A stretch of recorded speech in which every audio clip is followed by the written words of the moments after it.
Welcome back, and just in case you joined us, good morning. This is Good Morning Kenya, and as I had alluded to earlier, is that we'll be talking about matters land. Of course, it's a hot topic when it comes to Kenya, and also a lot has been done in the last couple of months by the government when it comes to matters digitization and making sure that people have their own title deeds. The president himself said one of the things that he has been able to do that other presidents have not been able to do is give lots and lots of titles. But not only titles, a lot is happening. Of course, you know about land rates. Why should we pay them? What are they in the first place? What happens if I decide not to pay the land rates for my plot of land? Well, all these questions will be answered, and just in case you have more, kindly reach us on all our social media spaces. And now, to help us understand more, I'm joined by CEC member in charge of lands in Kiambu County, Madam Eunice Macharia. Karibu sana. I know there are a lot of questions when it comes to land, and also as a CEC you've been asked lots and lots of questions. Let's first of all have a look at your department. What have you been able to do as Kiambu County government? A lot of challenges when it comes to counties like Kiambu, Nairobi and Machakos. Basically, a lot of counties that surround Nairobi have a lot of land issues. Thank you so much, Ben. I head the Department of Lands, Physical Planning, Housing, Urban Development and Municipal Administration at the Kiambu County, at the CECM in charge. And it is true that Kiambu, being neighbors with Nairobi, in fact, we call ourselves the bedroom for Nairobi, because we house a lot of Nairobi residents. And if you look at our roads, even in the morning, you see the kind of traffic that we have flowing in to Nairobi in the morning and flowing out of Nairobi in the evening. Yes. So we are very close to Nairobi, and we offer a lot of services also to Nairobi residents. And that comes with its own challenges and its own pressures. Yes. The Ministry of Lands in the last couple of months did start a worldwide exercise, or countrywide exercise, targeting digitization of lands and land matters and files, all that. Yes. And CS Caronay has done quite a pretty job. Have you also started the process of digitization? Yes, we have started the process of digitization in our land information management systems, and the way we manage our land. And that is a process that is ongoing in matters of making sure that we have in sight all the land that is registered at the Kiambu. But more so in the planning department, we have digitized the process of approvals, development approvals. And we are working on interlinking and the processes of the department with the processes of finance, and just looking at how everything interlinks together, ideally to make it easier for the citizens of Kiambu and the residents of Kiambu to be able to interact with us better and be able to get better services. So yes, it's an ongoing process. The ministry has taken the lead, and we are following. Okay, and in some of the recent building inspection and audit, most buildings do not have approvals. And looking at Kiambu, there's a lot of buildings had collapsed last year and the year before. Have you been able to seal some loopholes? That is true. Last year, unfortunately, we had 3 incidences of buildings collapsing. Where the last one was in Loiro at the OJ area. And immediately after that, we formed a multi-sectoral committee where we invited the Directorate of Building Inspectors to join us, the Engineering Board, the Architectural Association of Kenya, and other members of the associations, together with the county government of Kiambu. And the reports that are coming back, that it is true that a lot of our buildings, and especially in the high-rise, the apartments, and it's a challenge that we have been having that, developers don't want to follow the processes. There is a compromise in building materials and the mixing of concrete and sometimes even doing the survey before the construction, and the engineering aspect of it has not been done properly. And the reports that we have from the team is that there were cases of compromise in materials and construction, mostly on site, where you find that the developers are not doing the right things when it comes to implementation on the ground. And what we have witnessed in Kiambu especially is that we have a lot of developers coming to us for building approvals, and they bring the right documentation because they know the conditions, they know the terms of approvals. But when you go to site, you find that they're doing something totally different. You go and find you have one set of building that is properly approved by the county government of Kiambu, and then on the other hand, they have another set of buildings which they are using for implementation. This is a very serious offense because when you give you a building permission, building permit, it has conditions, and you cannot alter the buildings, the designs of a building without coming back to the county government to seek approval if there are any changes. But you find a case where our developers are trying to cheat the system by having two sets of buildings, one for approval and one for implementation. And they're being assisted by professionals. So indeed, and some rogue officials, because I do remember the OJ incident.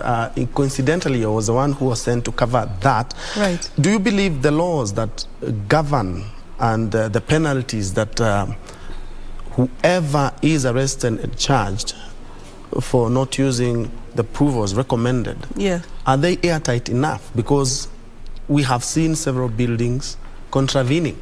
There are even some buildings where it is said that they have not met the threshold, yet they are still there. They haven't been demolished as yet. Yeah, that's a matter of courts, because we have taken quite a number of developers to court.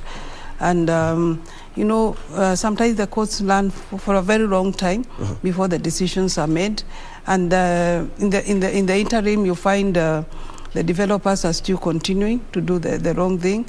And I think it's a challenge that we need to address as a society, not just the county government, but also, like I say, the professionals, because these buildings are supervised by professionals. These buildings are supervised by NCA. These buildings have licenses from NEMA. These buildings have, you know, NCA and NEMA and the environment, NEMA also.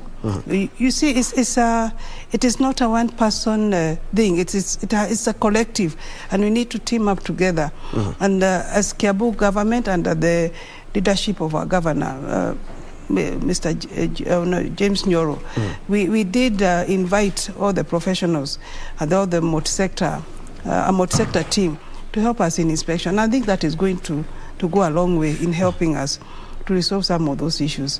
When we did our audit, we sampled around 300 buildings in Kiambu in a period of about 10 days. And it is true that about 70% of them have either partial approvals or no approvals, or they are not following the approvals on site. They are contravening the approvals. And the legal process has not really helped us to resolve those issues.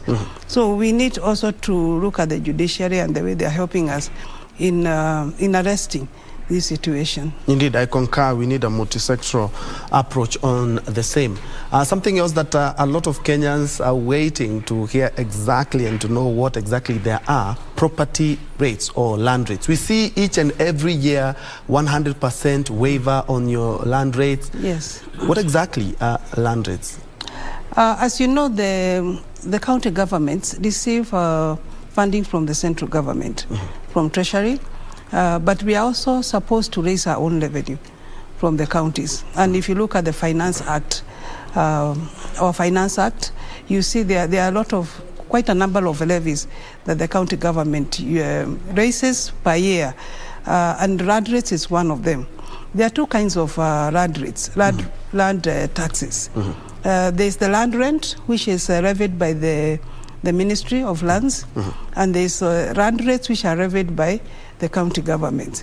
So it's one of our sources for collecting or raising revenue to support the many services that we are offering to the residents of Kiambu. And at the county level, we can say it's one of the areas that we raise revenue to support our projects and our other expenses, yes. And how often are they paid, and what determines how much one will pay per year? RAD rates are payable once a year at the beginning of the year, between 1st of January to 31st of March. We give the residents a period of a window of 3 months to be able to pay. They are based on the improved site value of your property, meaning that we do not charge on the developments. If you have, for example, some plot, we will look at the unimproved site value of that property, not the developments that are there. It is levied both on the residential, agricultural, industrial properties, all kind of properties that are within the county. The difference is just the amount that is payable. For agricultural, the amount is less, the rate is smaller. The amounts are smaller, much smaller than for commercial and other residential properties in the urban centers. So what properties are rateable, and especially when it comes to Kiambu and Nairobi, because when we look at even the cost of rent there, is that a bit high, other than compared to other counties? Yeah, the rent is relatively higher than other counties because of proximity to Nairobi and the people that we are housing. Of course, in Nairobi, the rents will be much higher than Kiambu, but Kiambu being close to Nairobi, then the rents are relatively good. And that can be, if you look around Kiambu, you see the kind of developments that are coming there. It's quite massive. If you go to a place like Luaka, you can see what has happened in the last 10 years. There are a lot of changes and a lot of developments, and especially both on the rental and also on the properties for sale. So the rates are charged actually on all kind of properties. And mainly we look at 2 documents. There is a leasehold and a freehold title. And which the rates are charged on both. Because if you look at the national government, you do not pay land rent on a freehold title. But in the cases of county government, then it also apply on a freehold title. So we would say it is charged on both all kinds of properties, both residential, agricultural, industrial, commercial. We hear every year 100% waiver on penalties. Yes. What if somebody decides, I'm not going to pay the rates themselves? We hear of the waiver each and every year. What happens to his property? What happens is that, like I said, we give you a 3 months window to pay your rates. That is between 1st of January to the 31st of March. If you have not paid your rates by 31st of March, then you are charged a penalty, and that is a 4% on the outstanding amount per annum. So, and that's why we are actually pleading and asking, the residents to pay up their rates before the end of the window, the end of the season, that is by the end of March, so that you do not incur a penalty. Because why would you incur 4% interest on the unpaid rates, and you could have paid them? And they also, danger is if you accumulate the rates. Because the laws gives us the power to actually, if, for example, it's a commercial property, the county government can come and start charging rent or collecting rent from your tenants. If the situation is even worse, the county government can actually auction your property. Really? Yes, and we have seen those things happen. What if I have a building, yes, but it doesn't have any tenant? I'm not collecting any money. Am I supposed still to pay the rates? I'll give you an incident that happened to... oh, yes, it is not based on what you are collecting. Okay. It is based on the fact that you have land. Land there. Yeah, in Kiambu. It is not based on whether it's even developed or undeveloped. And like I said, we do not charge rates on developments. Yes. We charge rates based on the land, the vacant land. So even when we are doing the assessment, we do not assess, your property based on the developments that are on the property, but on the land itself. And is it, but the rates themselves, do they also apply to agriculture land if I decide to be farming my small plot of land? Yes, but like I said, the difference is in the rate struct, what we call a rate struct. Because after the valuer comes and assesses the value of the land, then we determine the rate struct, the percentage that we are going to use to levy rates on that particular property.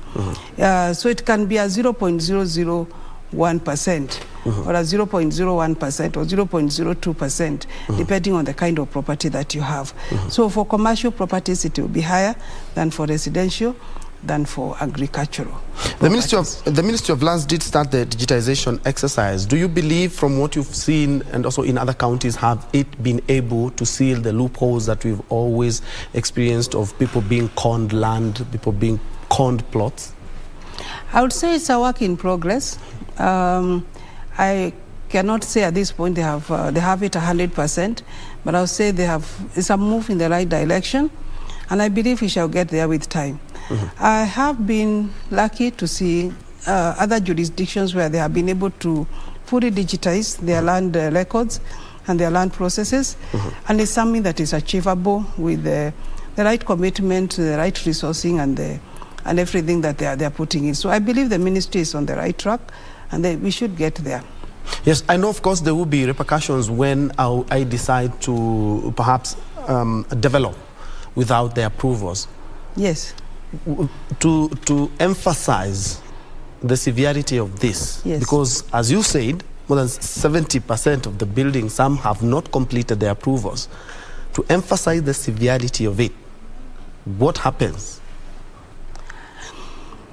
I think the issue of building approvals, because at 70%, that's a big number. Yeah, the 70% non-compliance in building approvals, I think that's a very big percentage, and that's why we are actually organizing things like the land clinics to be able to educate our people and developers and tell them which is the process. There have been a lot of misconstruction in the industry, especially when it comes to approvals. A lot of people think it is a difficult process to go through, and it's actually not difficult at all. We have different kind of approvals. You can come to us when you want to do a construction. You can come to us when you want to do, say, a boundary wall. You can come to us when you want to do a building, either a commercial or residential or whatever other kind of, as long as it's a permanent building, then you need to seek approvals. So sometimes people don't know that they are supposed to seek approval, or they are misled, or they think it is difficult, so they don't come to us. Or they come to us when it is late. But what it is important that you get your approvals. One is because if you don't, the county government can take you to court, and you know that delays your process of construction. If you are delayed in constructing, sometimes you have borrowed even funds from a bank, you are incurring an interest on those funds. So you don't want to be left with and we have quite a number of those constructions that are waiting for the determination of the court process, and that delays can be very expensive on a developer. In our situation, then we can come and actually demolish your property. If you have not sought approval, or you have built contrary to the approvals. And talking of clinics, as we wind up, you as Kiambu County are organizing a clinic. Kindly touch on it as we wind up. All right, I'll touch on that. Before I go to the clinics, I want to just mention the kind of approvals that you can come for from our department. And first of all is when you are doing a building construction, both for architectural and for structural drawings. And the approvals are robed in our EDAM system. We have a system that processes the development approvals right from the time that you put it into the review, to the circulation, to the invoicing and the payment. It is all done on the EDAM system. and your architect will lobby that application in the system. Then we have you want to change user, say on a property, it says agricultural, and you want to change that user to commercial, or you want to do a residential building, then you need to come and seek approval from us for that change of user. Sometimes you want to do a subdivision on your property, and that's another area that you need to come. Or you want to amalgamate your properties, you have several plots and you want to make them into one, possibly to serve you better in your development, then you need to come to us. Okay. Sometimes you have started your construction without seeking approval, and we have so many of those cases like the ones I mentioned in the 70%, 25% of non-compliance. There are people who started or changed their designs midstream during construction. Then you need to come back to the county and seek regularization of that development. Then we'll give you a building permit. When you finish your development, you need to apply for occupation permit. So those are the processes that we go through, and we are encouraging people to come to us, because for a small development like the wall, it only takes us 15 days to give you approval.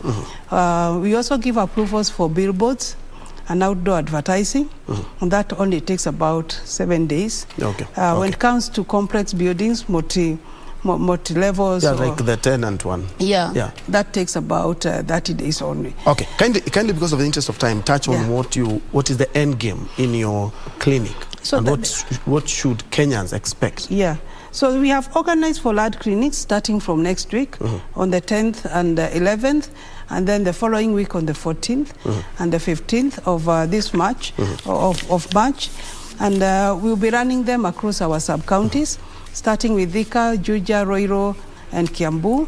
And then the second phase, the following week, we'll go to Kabete, we'll go to Rimuru, we'll go to the other sub-counties, So what we want to achieve is that we are inviting developers, we are inviting persons with questions in areas to do with development approvals, areas to do with evaluation, for rating, because like we said, you need to be a late payer. You also need to come and apply for us to put you in the system. It doesn't mean that if you are not in the system now, you are not a late payer. It just means that the time that you come, we will have to pay back all the rates that you have not paid over the years.